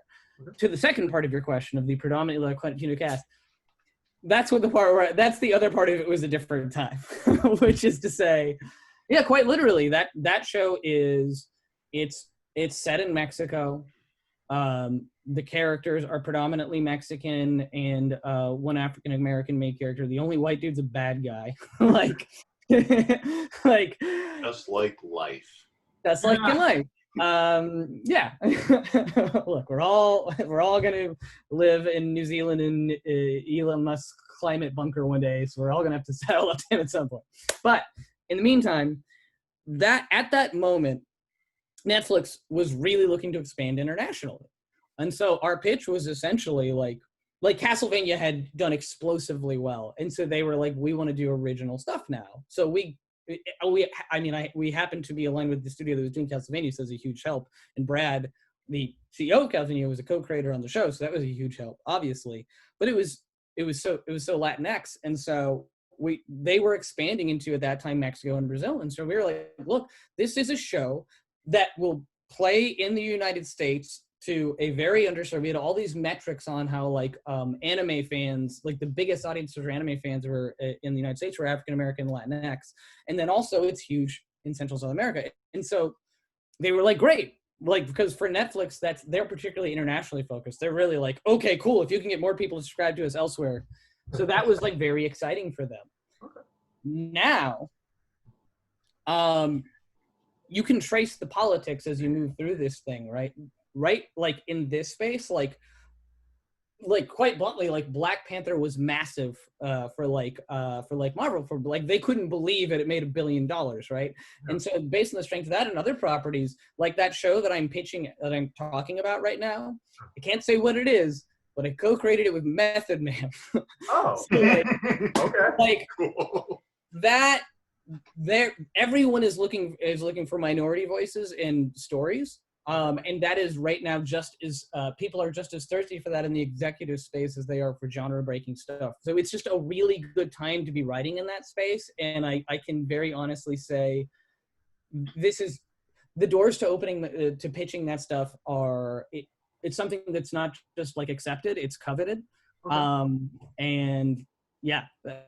It's a lot easier now than it was when we had to like trick people into doing it. So. You know, it's funny for me pitching around now. I've been calling it the age of the horny ghost because it's like everyone wants weird, and I mean, I guess because I'm a woman, everyone's been like young, like sex-starved girls. That's what we want to hit. Action, like anything that looks like it could be on AO3. Like, you know, I'll walk in, and I remember at one point I was doing a pitch and someone was like, is this enemies to lovers? And I was like, yeah, a bit. And they're like, I love enemies to lovers. Like, make them more enemies. So it is, there's a lot of junk. There's a lot of stuff out there. And I think especially the streamers are, you know, they're not looking for something that's going to play to, they're not looking as much for something that's going to play a little bit to everyone. They're looking for something that's going to hit hard on one population and create a group of diehard fans that are going to just go after that. So if you know, I mean, like, look at like Beastars, you know, like someone saw Zootopia and had some feelings. Yeah. Like, so whatever you think, whatever is in your back pocket where it's the weird thing that you don't want to talk about, that's what you're pitching. That is right. Whatever you think is like, I'd have to get a couple of drinks at San Diego before I'd start saying this idea. Like, lead with that, man. That's what people want. Yeah, walk in and be like, I got an idea. It's a 13-year-old. She meets a horny ghost. No, Seis Manos. Literally, Seis Manos from Brad had the initial idea of Seis Manos a decade ago and built it out. It took 9 years to get that show on television from the moment it started getting put on paper until then. And it's entirely because we live in a different world from the perspective of can you do adult genre stuff, and from the perspective of everyone just wants fucking Everybody Loves Raymond.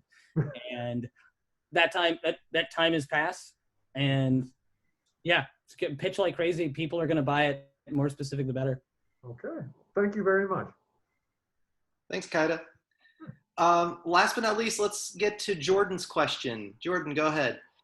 Cool. Hey, everyone. Thanks so much for the time today.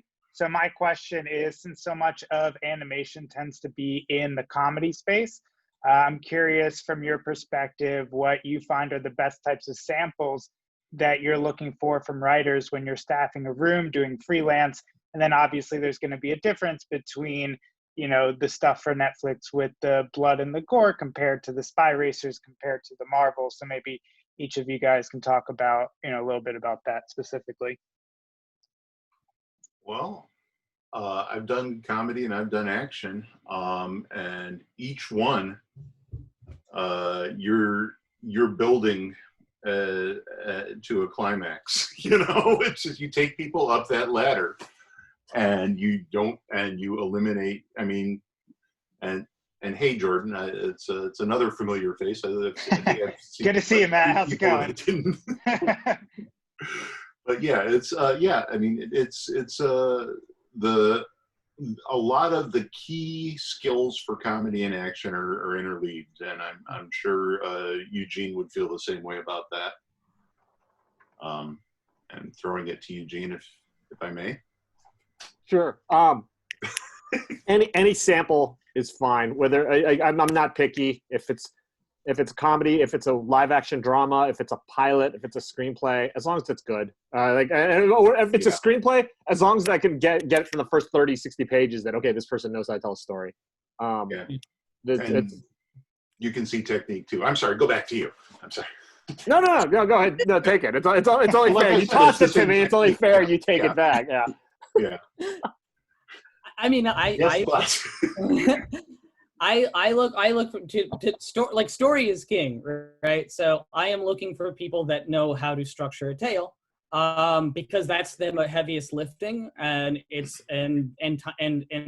we have limited time, and it takes the most work to break and rewrite stories. So if I see that in there, that's the precursor. To me, I completely agree with everybody.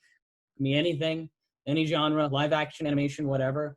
On my last staff, I was really looking for someone who could. I read a 1 hour drama sample that I wanted to bring someone in on because it was so powerful, and I really wanted that person who could just hit emotional bars like with a sledgehammer. And I was like, great, that's what I'm looking for that spot, because I'm filling slots when I'm staffing a room. I'm putting in different people have different strengths and weaknesses, myself included, and so I'm looking for people to fill different things depending on the show. But structure and story is number one, and then at that point, yeah, I'm not gonna fucking read a whole screenplay, but you can give me a screenplay, I'll read part of the screenplay. Make sure the first 3 pages are good. Yeah, but anything goes. Yeah, you know, I mean, I got pulled in on a Nickelodeon thing from a Family Guy spec, which was the most probably vile and unpleasant Family Guy spec anyone had ever written. So, like, it just depends, man. I'll say one thing is don't forget character. For some reason, because I'll read anything, but for some reason, I get a lot of Man with No Name pilots, you know, where it's like the world's there, but they're kind of trying to tease out like the shadowy main character. And that's really tough for me as a story editor, especially because if I'm working on a license thing, I want to know you have a good grasp of character voices. So if you are doing a pilot, like make sure in the plot, in the world building, like I want a really strong sense of the character, you know, and of who that person is. I don't know, maybe it's just a run of bad luck, but I kept getting things like where like literally the main character, I'd be like 10 pages in and they wouldn't have a name yet. I'm just oh like, my God.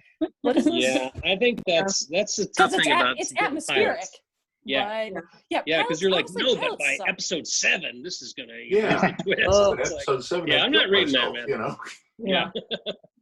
I think I will read any genre. I prefer not to read produced scripts that you've written for other shows. I would rather read an original, just because I'm not really sure if you're sending me your first draft or something your story editor heavily rewrote. I like comedy, so I will read dramas, but I prefer if there was some funny in it. You know, there's for me, yeah, I like Daniel said, I'll read anything, and sometimes if the writing is so good, it doesn't matter what the genre of the thing is. It's like, well, then this person has something to say, and it could be spectacular if they could be harnessed on this show. Like counterintuitively, like to be good at action, you need to sweat the quiet scenes, right? It's the character building and the interesting relationship mining that makes you care about the characters when they fight, right? Like the actual fight is more the easy part. You know, we're all like, "Ooh, we're big action writers." It's like it's putting it in the space, as Mairghread said.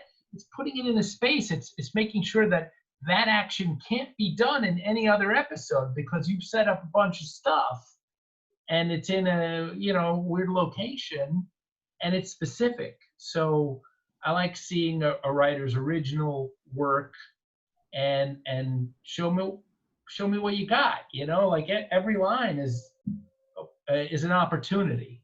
Wasted line is a wasted opportunity. So if I get any writing sample where everything is working and being propelled forward and I'm impressed, it's like, well, I can train them up, you know, and then it'll be good. Yeah, if the action writing is so-so in a pilot, but the character work is just phenomenal, I'll hire that person over someone with a really intricate and well-done action scene, but no character. Every time. Because you can write, you can fix action. Yeah. Right. It's a lot harder to you know, make a character pop like after it's sort of baked and, you know, set in stone. It's harder to fix. Yeah. All right. Awesome. Thank you, guys. That's it for the night. Thank you, panelists, so much for spending 2 hours on a Tuesday night answering all of these questions. I guarantee there's going to be writers that are just starting out in their action career that are going to benefit from seeing the recording of this later, or people that were on the chat tonight that really appreciate your time. We did this last time and it worked okay. We're going to try it again. If all the panelists will switch to gallery view real quick from speaker view, so it should be at the. We're posing for a picture. Well, you can pose for a picture. If participants, if you want to turn on your video for a second, I thought we could just either wave or give a quick little visual round of applause for our panelists tonight.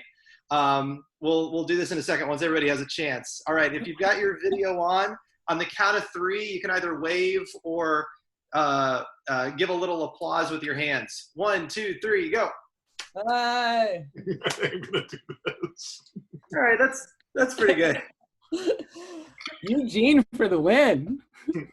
All right, thank you all so much. I'm gonna take 5 panelists. If you have to head out, that's totally fine. But we're just gonna keep the room open for a little bit longer, and we'll come back in just a couple of minutes. All right, thank you. Bye, guys. Thanks, everyone. I'll see you later. Bye. That was fun. Nice seeing you all. Take care. Bye, Lon. I mean, bye.